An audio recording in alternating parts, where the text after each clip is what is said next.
কুয়েতে ঘটে চলা কিছু অজানা তথ্য যা জানলে আপনি চমকে উঠতে বাধ্য।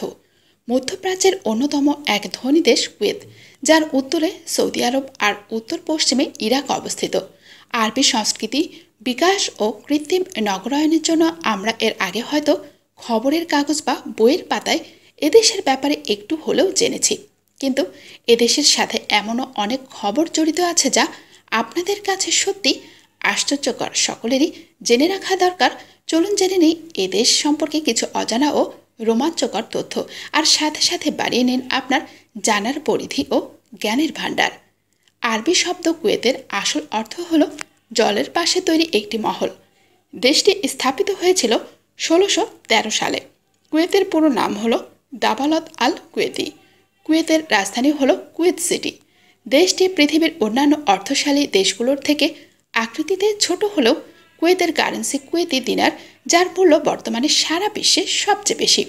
একটি কুয়েতি দিনারের মূল্য ৩টি আমেরিকান ডলারের থেকেও বেশি। ভারতের মতো কুয়েতও এক সময় ইংরেজদের অধীনস্থ ছিল। অবশেষে ১৯৬১ সালে দেশটি স্বাধীনতা লাভ করে। আকারে ছোট এই দেশটার ক্ষেত্রফল মাত্র ১৭,৮২০ কিলোমিটার। এখানে বসবাসকারী মানুষের সংখ্যা হলো প্রায় ৪৩ লক্ষ, যা কলকাতা শহরের থেকেও কম। হতে পারে কুয়েত একটা ছোট দেশ, কিন্তু তা সত্ত্বেও সারা বিশ্বের ধনী দেশগুলোর দৌড়ে কুয়েত চতুর্থ স্থানে। আর কুয়েতের সর্বস্ব আয়ের ৫৫% আসে তেল থেকে। বিশ্বের সবচেয়ে বড় তেলের ভাণ্ডার বলা হয় কুয়েতকে। কুয়েতের তেলের ৬০%ই যায় এশিয়ায়। এখানে প্রতি ব্যক্তির মাথাপিছু আয় প্রায় $৭১,০০০। সেই হিসাবে এদেশ পঞ্চম স্থান অধিকার করেছে। অধিকাংশ মানুষই তেল উত্তোলন ও তেলের ব্যবসার সাথেই যুক্ত এবং কোটিপতির সংখ্যায় অধিক। এখানে বসবাসকারী প্রায় ১০ লক্ষেরও বেশি মানুষ বিদেশি। ২০০৯ সালে রোবট দিয়ে উট চালিয়ে কুয়েত সারা বিশ্বে খ্যাতি অর্জন করে। কুয়েত বিশ্বের প্রথম দেশ যেখানে সাধারণ মানুষ দ্বারা পরিচালিত পার্লামেন্ট আছে।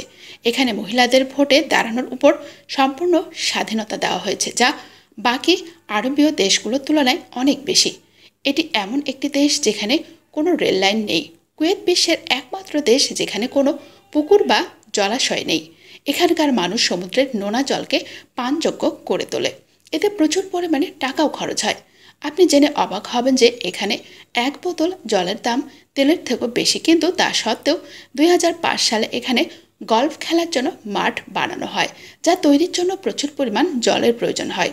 এত উন্নতি করলেও দেশটি এখনও রক্ষণশীল ও ধর্মীয় গোঁড়ামিতে আজও আচ্ছন্ন। এদেশের নিয়ম অনুসারে কোনো পুরুষ যদি কোনো মহিলাকে উপহার দিতে চায়, তাহলে সে সরাসরি দিতে পারে না, কিন্তু নিজের স্ত্রী, মা বা বোনের সাহায্যে সে সেই মহিলাকে উপহার পাঠাতে পারে। গ্রীষ্মকালে এখানে এত গরম পড়ে যে তাপমাত্রা ৫৩ ডিগ্রি ছাড়িয়েও চলে যায়। এমনি সময় গড় তাপমাত্রা ৪২ থেকে ৪৮ ডিগ্রির মধ্যেই থাকে। গরমের প্রকোপ এমনই যে প্রচণ্ড গরমের জন্য নিজেদের ন্যাশনাল ডের তারিখ ১৯শে জুনের বদলে ২৫শে ফেব্রুয়ারি করে দিয়েছে। সারা পৃথিবীতে রমণ ঘটনা অন্য কোথাও আর দেখা যায় না। কুয়েতে মাদকদ্রব্য কেনা বেচাতে পুরোপুরি নিষেধাজ্ঞা জারি করা হয়েছে। এখানে রমজানের সময় পাবলিক প্লেসে খাওয়া দাওয়া এবং জোরে গান বাজিয়ে পার্টি করা পুরোপুরি নিষেধ। এই দেশের রাষ্ট্রীয় সঙ্গীতে কোনো শব্দ নেই। আজ এই পর্যন্তই। সবাই সুস্থ থাকুন, ভালো থাকুন।